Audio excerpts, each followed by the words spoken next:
Oh, thank you so much, everybody, for joining in. Thank you very much, Neos and Jason, for having us at this wonderful Neos Edu-Science community presentation. And Kreolis and myself are overjoyed to introduce our GPT-3 chatbot project, Quantum Bar, serving engaging AI conversations in social VR to you.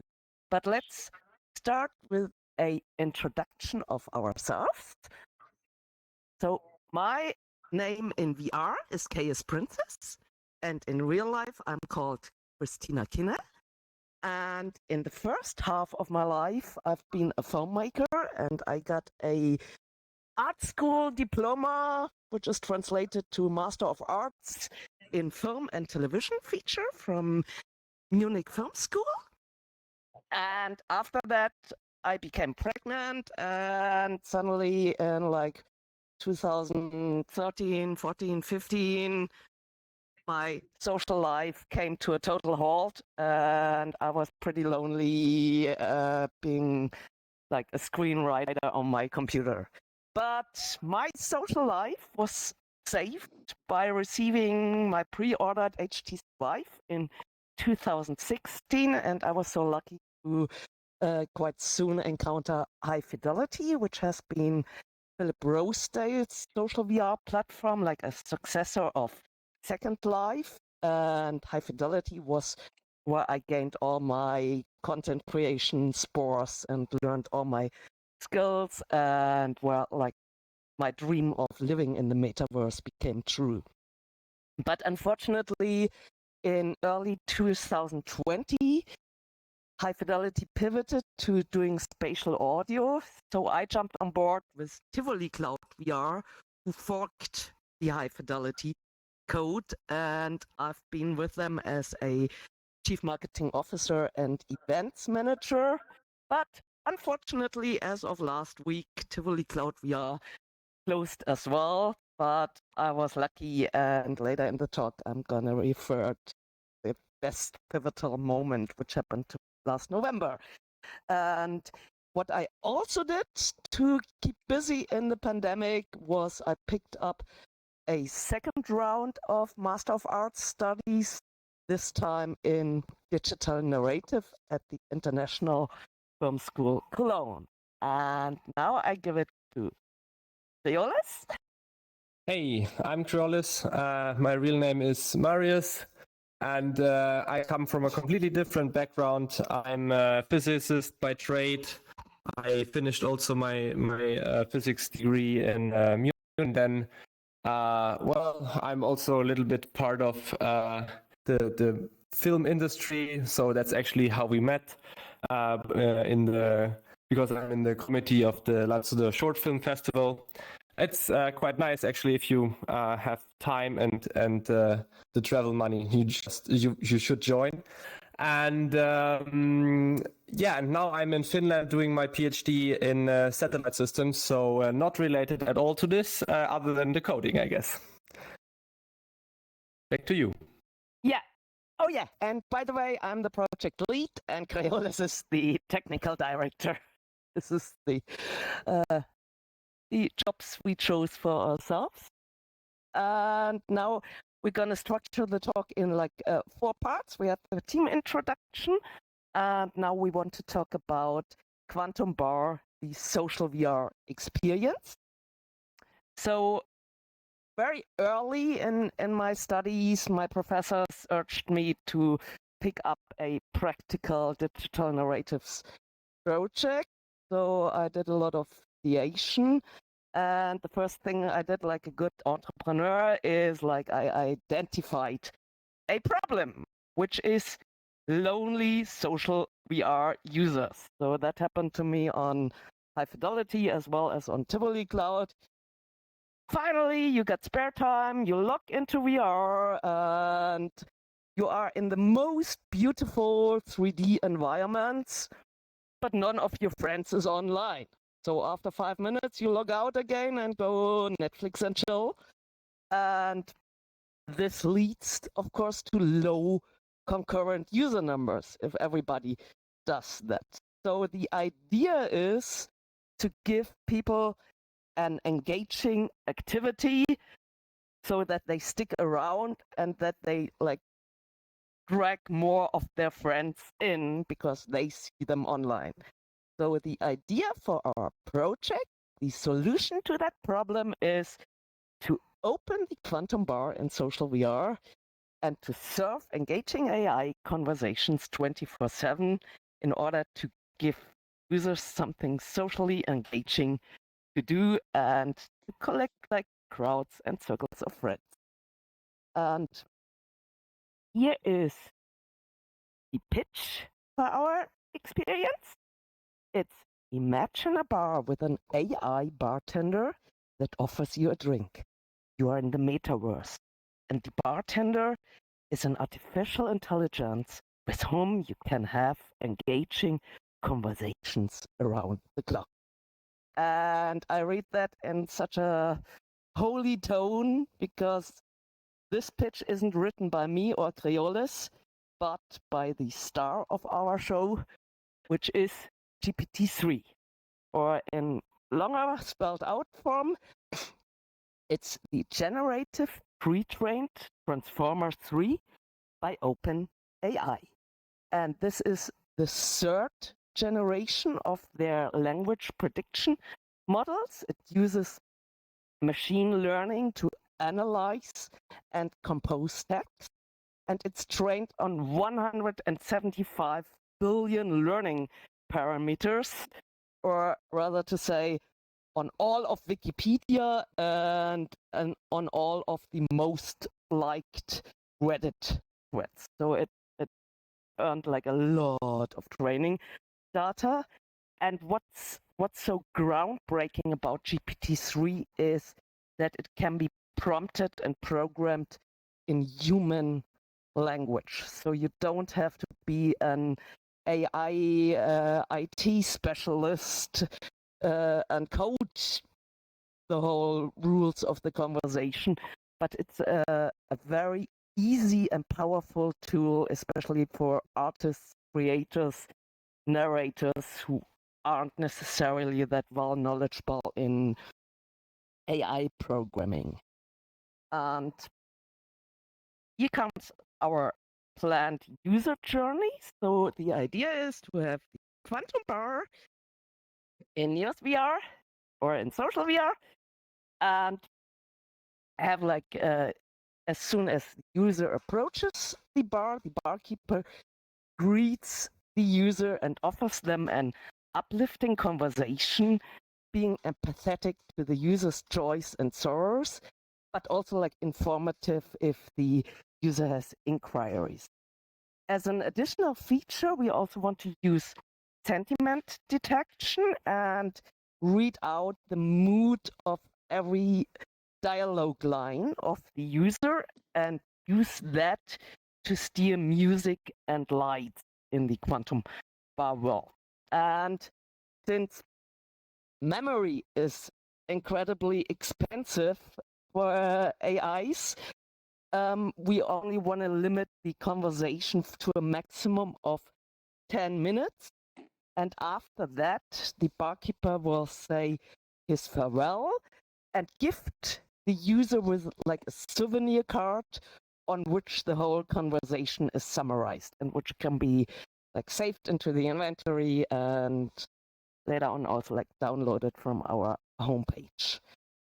And I give it to Kreolis now for describing our signal flow, our working prototype, and our planned features.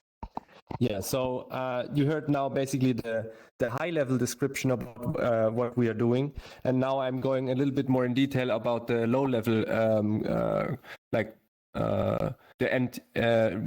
the low-level interface which the user doesn't see. So, I mean, what we are getting from NeosVR or from any kind of social VR platform is, first of all, the audio that you are talking to, like an avatar or an instance or an object in the world, and that we can grab onto a like with speech recognition. So we are going this direction, and so the AI avatar gets then text to speech, speech to text. So basically we are using, at the moment we're using Google to translate your English to written text. And the written text then gets sent to GPT-3 because GPT-3 doesn't have a audio input yet. I don't know if they are even planning that, but text-based AI. So we are also getting then a text back from GPT-3. And this then obviously has to be converted to speech. And this speech is then played through the avatar in the social VR environment. And then you can hear it as a user, obviously. To advance the slide, please.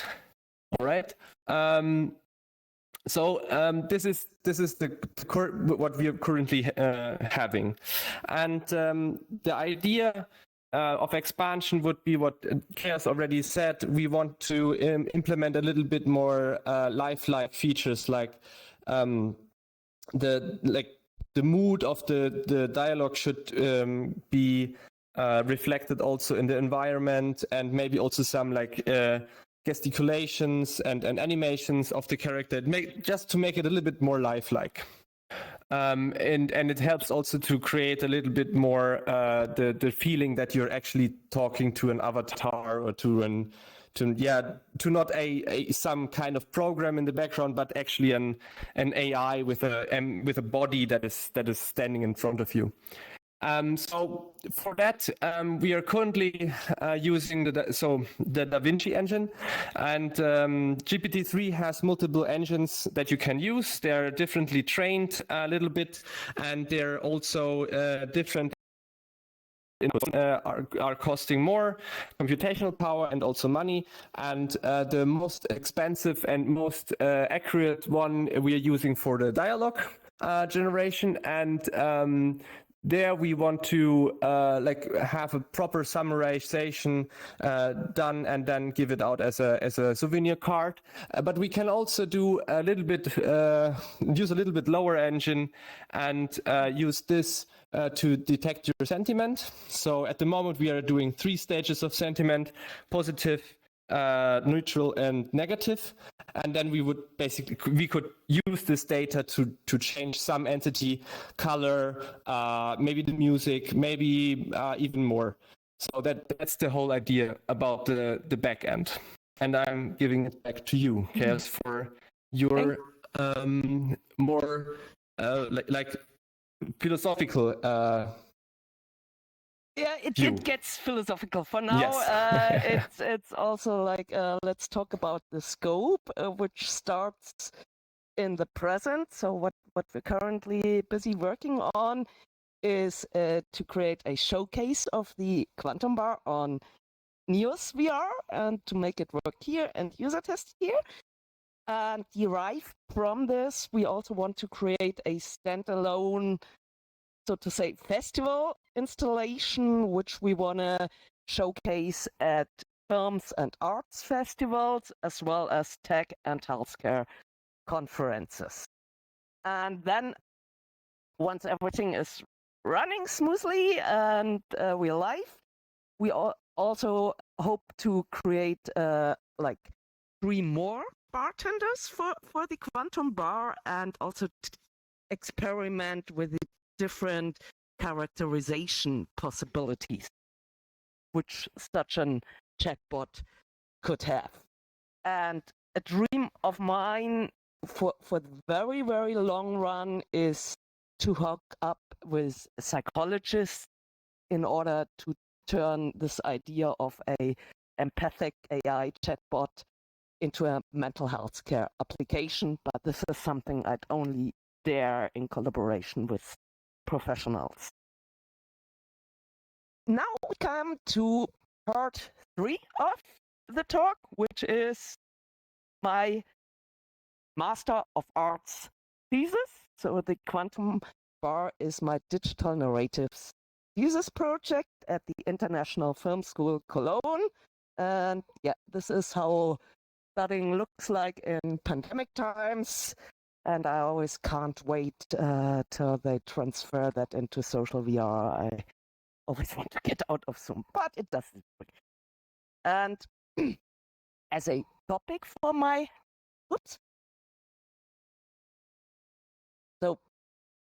here I start from the bottom up. So I'm very lucky and blessed to have two of the most prominent German tech and digital narratives researchers as examiners. One is Gundolf S. Freimuth. He's basically the guy who brought like digitality, digital art, games studies to Germany already back in the 90s. And he like made me the person I am now, or even if I didn't know down his name back in the 90s. And Martin Gantefer has been a digital narratives writer. He wrote like the story for half of German video games, and he's also at his art school, Fine Arts University Essen. He's also already experimenting with GPT-3, so I'm really blessed to work with these two German researchers. And the topic for my MA thesis is creating a GPT-3-driven chatbot for social virtual reality, with a very broad research question: how can various methods of immersive design be used to deepen the emotional connection to a GPT-3-driven chatbot? And the thing is that I'm focusing more on the practical project, and I was allowed to write the thesis more as like a concise overview, like a manual, what to take into account when developing a GPT-3-driven chatbot for social VR. And I hope that this will become like an inspiring paper for other researchers to pick up and go more in depth on the certain subchapters. And I have like 3 main focal points. So one is, of course, create an immersive experience that is enjoyable for both, for new users as well as for heavy VR users, which is quite a balance to keep, because immersive environments often get boring for heavy users.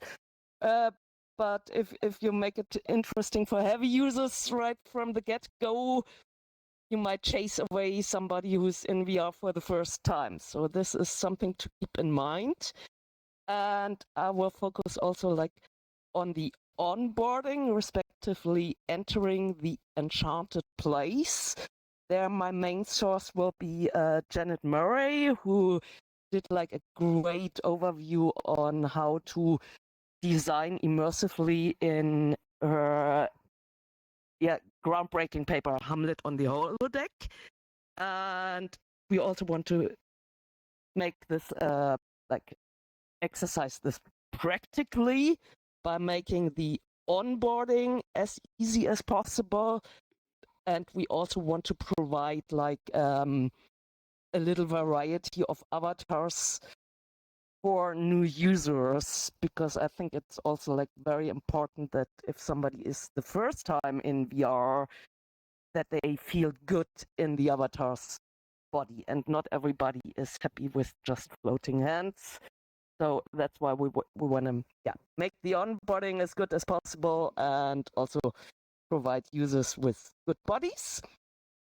Then for the immersive design as such, like this, like how to keep it interesting, how to educate people. For this, I'm mainly going to focus on Jeremy Bailenson work, who already did a great piece about ocean acidification and the idea how VR can make you learn by experience. And then for the end of the experience, which is also very important, because often like experiences just start and users like do their thing and solve some riddles, but often you don't know the end of the experience, and then it just like fizzles out and nobody really remembers it. And so the debriefing, or I bought this term from Christopher Vogler, the return with the elixir is also very important. So that's why we also want to mark the end of our experience by issuing that summary card and by having the barkeeper really say farewell, our time is up. Our time is not quite up yet. We got 2 more academic slides. So then my next focal point will be the ethical considerations. There are quite a bunch. And for that, I'm going to focus on Batya Friedman's work on value-sensitive design. And the first thing which is very important when working with like AIs that are trained on human data is to mitigate the risk of pre-existing and emergent bias. So pre-existing bias is the bias which has always been around. Like, for example, if GPT-3 is trained on all of Wikipedia, like 80% of Wikipedia articles are written by men, and always like men are quoted on the cool stuff, and girls are only quoted if it comes to looking nice. So this is a pre-existing bias which has to be countered by the backend developers and also by people using that servers. And I have to say that I'm deeply impressed on what efforts OpenAI have made in the last 2 years. Like 2 years ago, when I got the academic access permitted, it was still like kind of creepy how you could trigger a conversation which would go into a like biased or racist direction. It was really scary. And now for my research, I tried the same again. And like the harder I tried to steer the conversation into like a racist direction, the fiercer the lectures our chatbots gave me became. So OpenAI is really doing a good job on their back end. And they're also offering a content filter, which we will employ. But there's also the issue of emergent bias, which is there. The best example is the pronoun discussion. So now it's a no-brainer to ask somebody for their pronouns first. But 10 years ago, that idea wasn't even coined yet. So if society or cultural values change, this leads to an emergent bias, and we have to take up with these changes. And this is also what OpenAI will implement on their back end, but what also we have to take care of. And that's why we also gonna like monitor our conversations and implement and maintain a library of like bad word filters, like in which directions we don't want the conversation to go. And then the second point in ethical considerations is also the possibility of confusion. This is especially for social VR users. We are used to conversation partners using text-to-speech or a voice distorter. So bottom line is, when I'm talking to a beautiful fox in VR and the fox has like a distorted voice, I think I'm talking to a human. And with GPT-3 being no human but an AI, that could have like devastating consequences. Like, imagine somebody falls in love with an AI-driven chatbot, and then after 6 months, shortly before I hop on a plane and meet you, finds out that this is actually a machine they're in love with. Yeah, that could lead to great sadness, and therefore we want to be transparent about the chatbot's nature as an AI, as a machine. And the third thing we also want to keep in mind is to prevent misuse, because GPT-3 is not only a great tool for artists and narrators, but also for trolls. Like imagine, like now on Twitter, you can identify by text modules, or this is written by a bot. But GPT-3 could write like text pieces totally coined for the language colloquial style of the target, and therefore it's always, any great technology has two sides. So there's a big misuse potential in GPT-3. So we have to make sure that our chatbot application isn't like used like a sneak around to work the OpenAI for bad reasons. And we have still a good standing there with social VR, so it's probably per default quite difficult to stream any conversations out, but just to keep this risk in mind. And now comes my favorite topic or focal point of my thesis and project, which is enhancing the ELIZA effect through NPC plausibility. So the ELIZA effect was discovered by Joseph Weizenbaum, who built the first chatbot ever back in 1965. And this worked like a Rogerian psychotherapist, mirroring back the statements of the user as questions. And Weizenbaum went out of his mind when his secretary suddenly asked him for privacy to talk to ELIZA, and when like all kinds of psychologists and psychotherapists suddenly promoted that as an idea of automated psychotherapy. So Joseph Weizenbaum was really dragged down by this idea.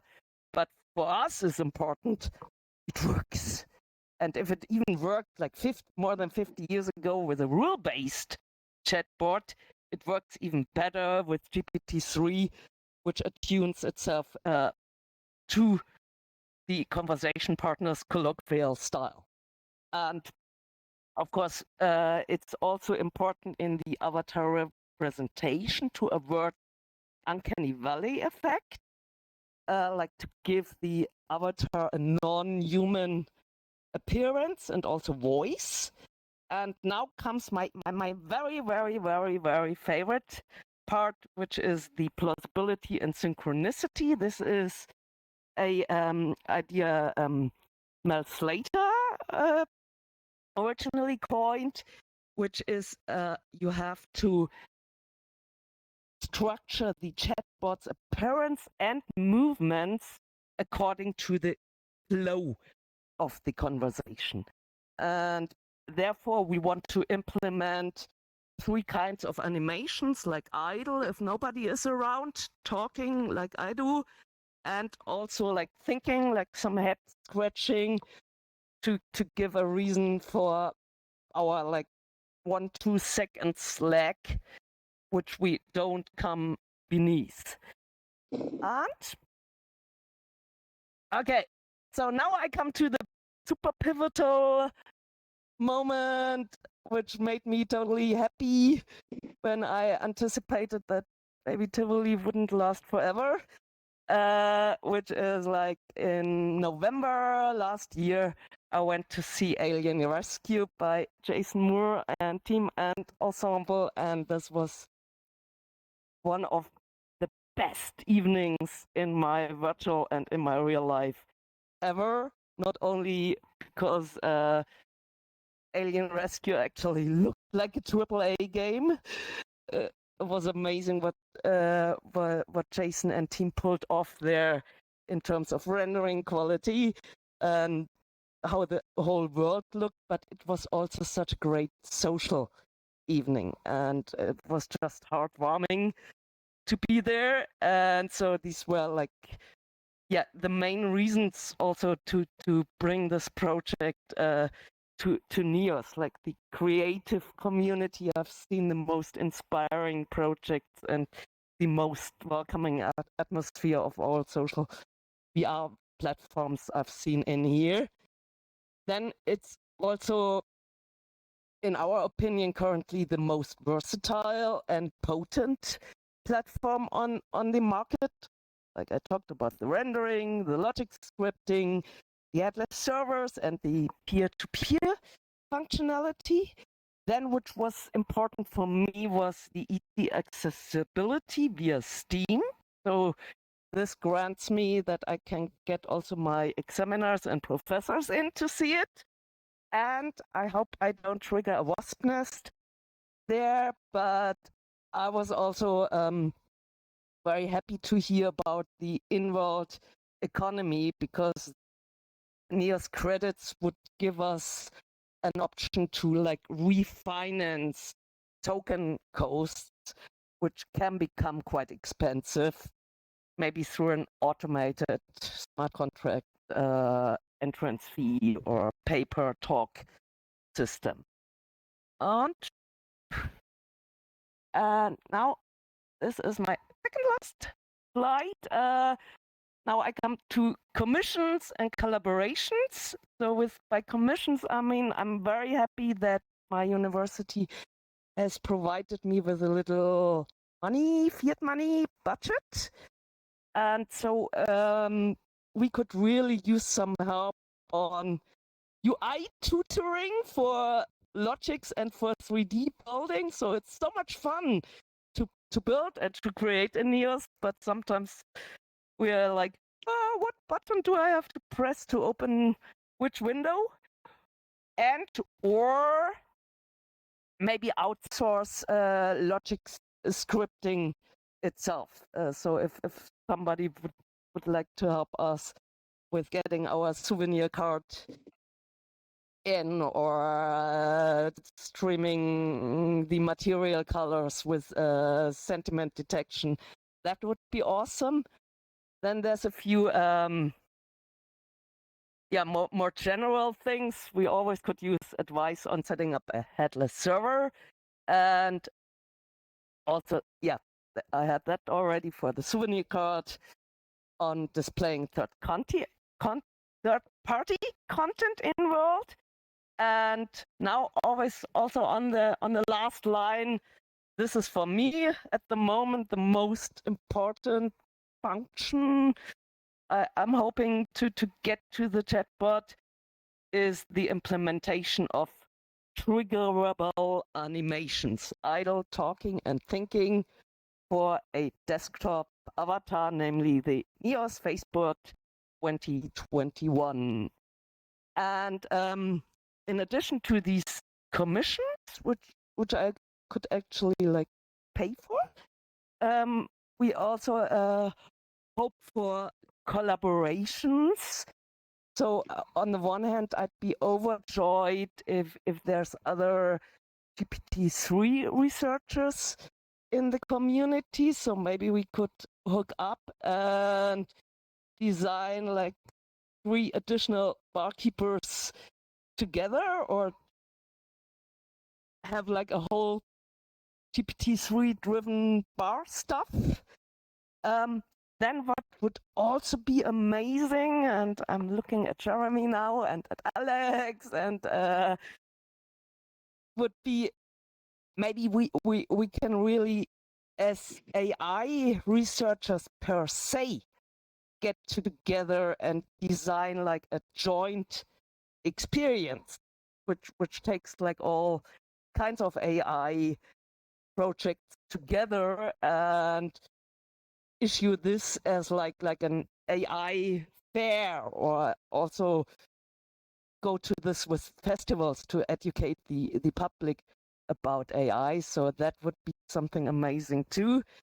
And then last not least, for the long run, I'm dreaming of working together with mental health care professionals to really do like a legit life coaching bot. And now comes my last slide. Thank you very much for the attention, and I'm so happy that you are all here.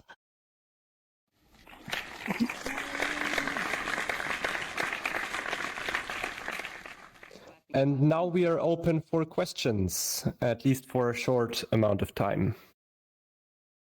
Thank you, Kreolis and Xaos Princess, for the thought-provoking talk. So, question from the floor. Just raise your hand if you have one. Yeah. Shoot. Go for it. Put yourself in shouting mode, please. Yep. Oh, goodness. You can get the question. There we go. Am I doing it now? Am I shouting? No, the yellow button, Oh, the yellow microphone. Great. It's just not letting me do it. I don't know. Okay, that's All right, fine. then we can hear you. Just talk. So I've seen your work since you were making NPCs in high fidelity way back in the day, and always been a fan. I've worked in immersive theater as well as mental health for VR, creating worlds for therapy sessions, and there is a really interesting crossover. So the parts that concern me most are A, is there the ability for future bots to remember conversations with people and address past conversations? And then B, about half of communication is physical context cues they found from some older research, but I'm wondering how you're going to advance the language of physical communication along with the GPT-3 conversations. Thank you. So first, for the memory aspect, that's actually not a real easy task. So what we do currently is we feed the whole previous communication back to GPT-3 as a prompt, so that after 5 minutes it still remembers your name from your first sentence. But there are ways to do this. So you could like summarize the previous conversation and would have like a database for each user on which like GPT-3 could look to. Still, yeah, that's a hard endeavor, and the same goes. Maybe I can add here two things. So this kind of it's limited by the tokens we can use per prompt. That is the biggest problem that we have. So we cannot just use infinite amount of tokens per prompt to GPT-3. That means also even if we are including a summary of the previous chats, then you have the problem that the chats would shorten over time. So the first chat would be 10 minutes, and then with like the 10th chat would be maybe 5 minutes, because the summary gets longer and longer, and that is, for example, at the moment what I'm thinking is one of the problems. And the second one is a data security problem that we have, because we would somehow have to detect kind of the user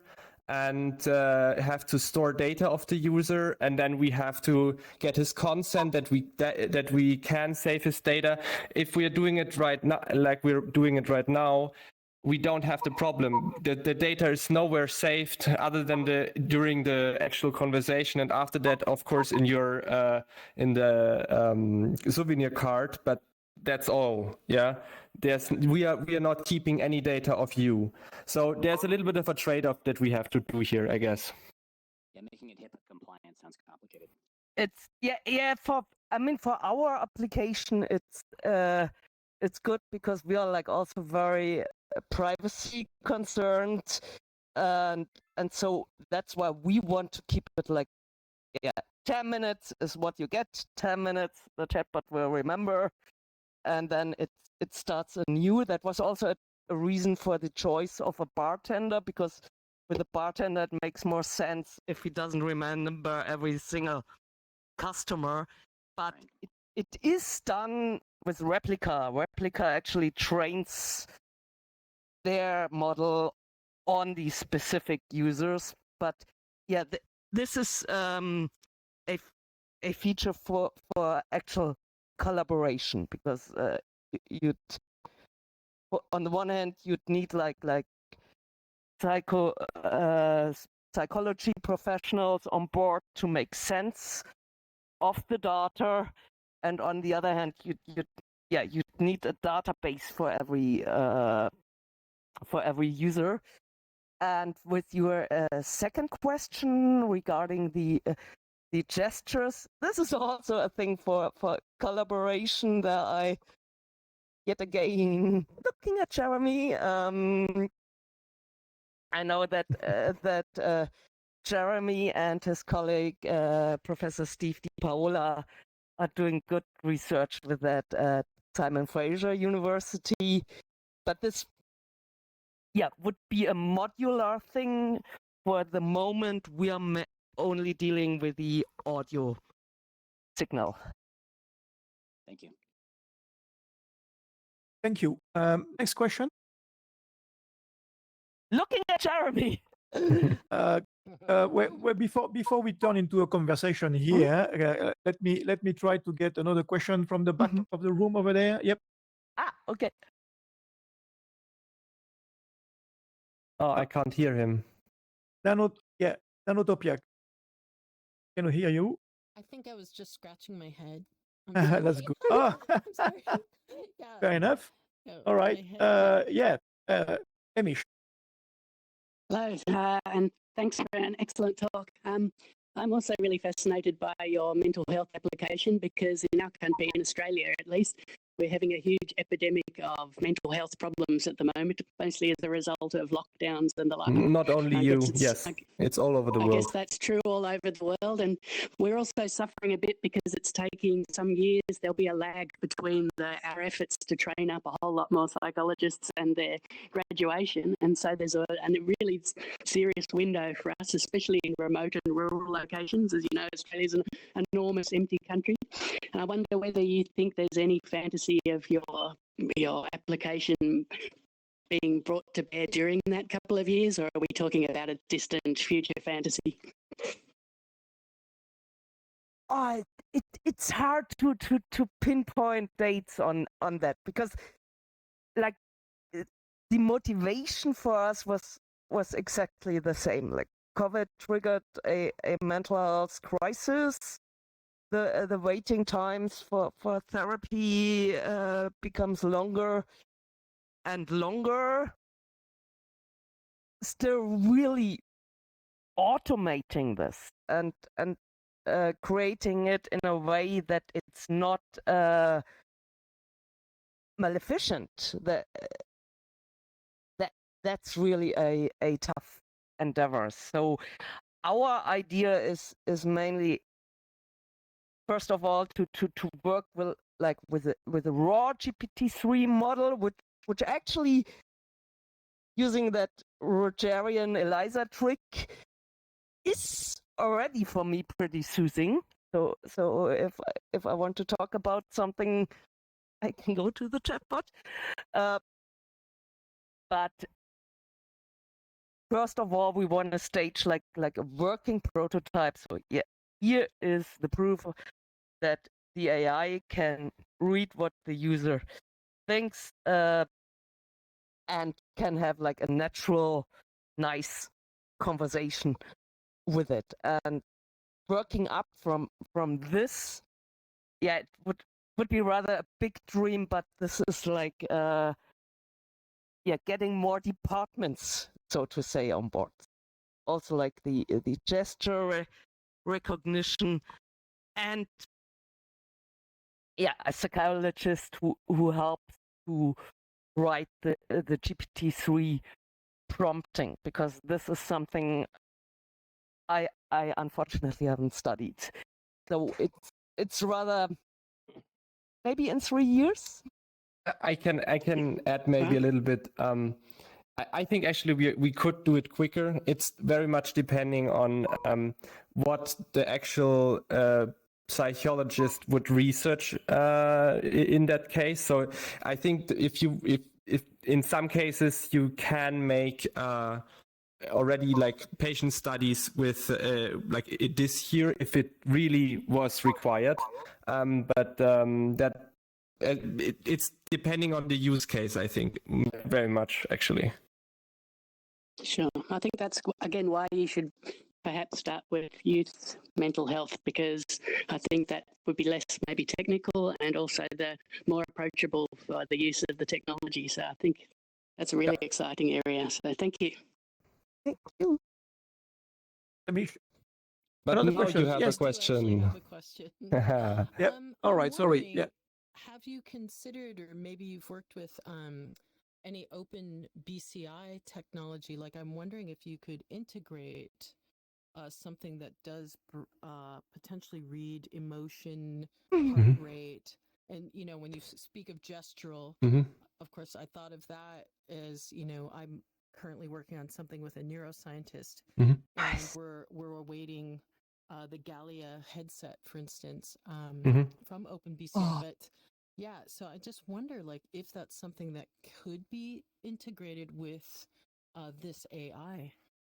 I think yes, definitely it could be implemented. So actually, Chaos and I did have a project already in this kind of sense with the, how's it called, the headband you have? Yeah, exactly. We steered lights of listeners of a classical concert with the Muse headset.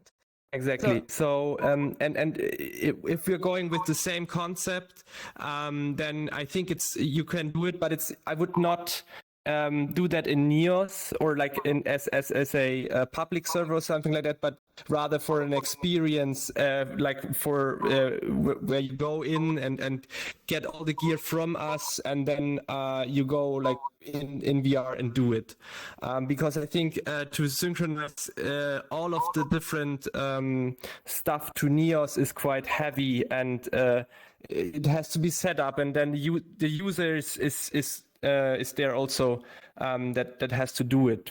I mean, I cannot trigger the connection to your computer and so on. This is yes, exactly. Yeah, but I think for experience that is definitely doable in the future. Yes. No, I think like I'm such a big BCI fan as well, and I'm so much looking forward to that index headset which is announced. And actually, like when being on the ideation phase for my thesis project, I had like 2 BCI ideas as well. Still, I think for this GPT-3 application, we still have to keep in mind that GPT-3 is like mainly language driven. So I guess that one could use BCI as like a means of support, but the core functionality is about dialogue. Just for the audience, what is BCI or PCI? Brain-computer interface. Oh, yes, of course.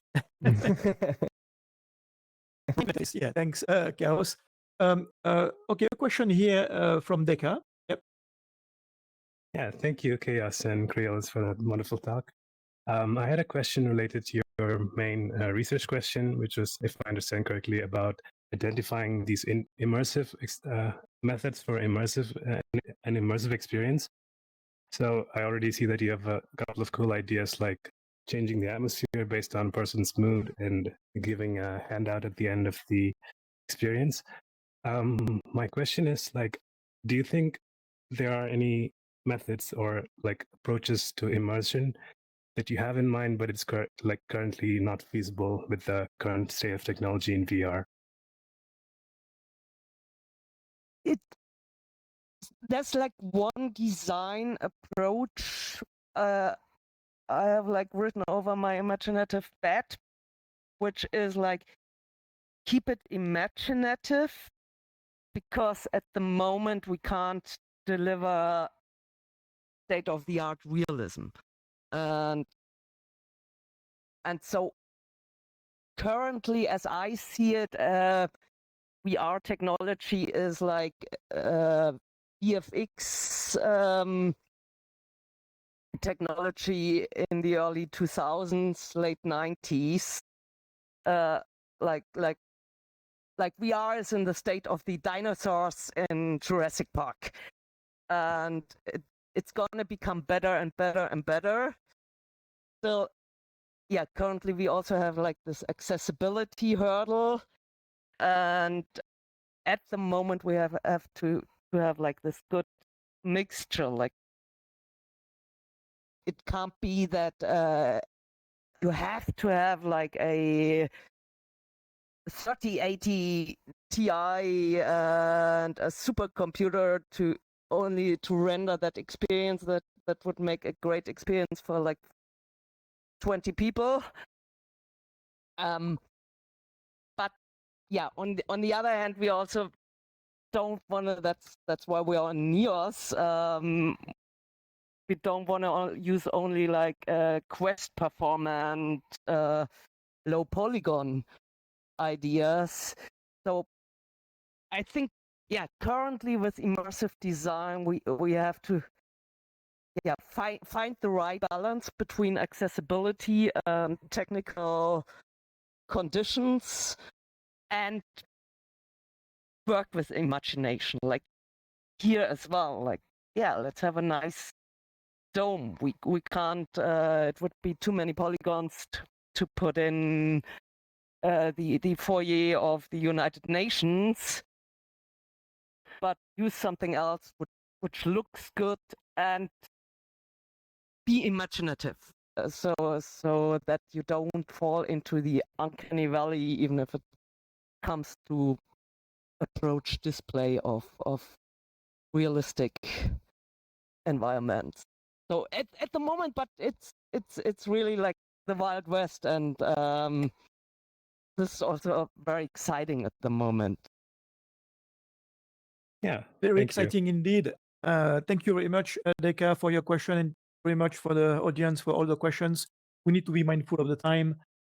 Jason, Jeremy time-wise- wanted to ask something. we need to be mindful on the time. This is a stream live. Yeah. Jason, can we take another question? One more of Jeremy. I've seen him All right. raise his hand from the Okay. beginning of the Q&A. Last question from Jeremy. Yep. Hey, thank you. Can you hear me okay? Yes. Awesome. Oh, okay. Sounds good. Just quickly about BCI. BCI and Neos do work together already. It's just a case of WebSocketing to expand that out, and there's WebSocket capabilities already within Neos. So we can have a discussion about that later. I've been wanting to do a BCI NPC for a while now, for a few years. Okay, but the question. Okay, so you have a quantum bar, right? Is that a bar with drinks? Yes. Virtual drinks, because I know you can, at least I know from personal experience, don't want to get too personal, but I know you can get virtually loaded inside of NeosVR without having to drink actual food, right? Yes. And also, you can people, as I've seen, especially in VR chat, people drink a lot of real booze and go to bars inside of VR, right? Yes. What I'm trying to ask is, you have a slide on ethics and GPT and trying to censor out the bad words and the unpleasant kinds of responses to conversations, but in the bar, I'm wondering if you think how you're going to manage the ethical tightrope issue of drunk people interacting with your quantum bartender all the time, drunk or actually drunk. It's you hit a crucial spot there, because this is actually something I'm torn apart about, because like the original idea to go for a bar was we're looking for a character and for an environment which doesn't necessarily need to remember its customers, but provides still intimate conversations. So the second guess would have been like a hairdresser's saloon, but then we thought like, yeah, bar is more something everybody knows. And now I found those nice array of bottles on Sketchfab, which actually gives you like an immediate good impression of this is a bar and not just a quantum computer. But I'm torn apart if I might retexture those bottles.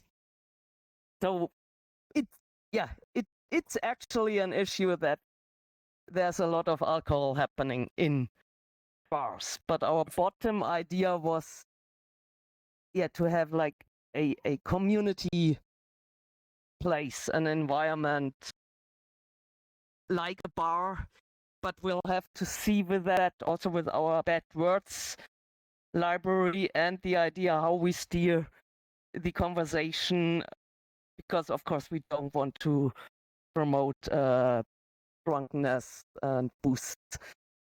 Let's say it's not your regular bar in over the street, so but it's more a fancy hotel bar where you behave for the moment. Great. Thank you very much, Kreolis and Xaos Princess, for this talk. There were so many questions that I wanted to ask, but I keep that for late.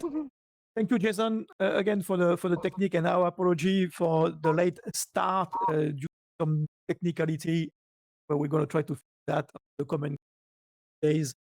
Thank you again for coming along. For those of you here present in that room, Princess and Kreolis have offered us maybe to have a quick peek at his quantum bar. Want to stay a bit longer? We have a chance to have a look at the world. And in the meantime, thanks again, everybody, from watching on Twitch. And we will see you next couple of weeks for our next talk. Thank you very much. Thank you And so thanks much again. for having us. And thank you so much for joining.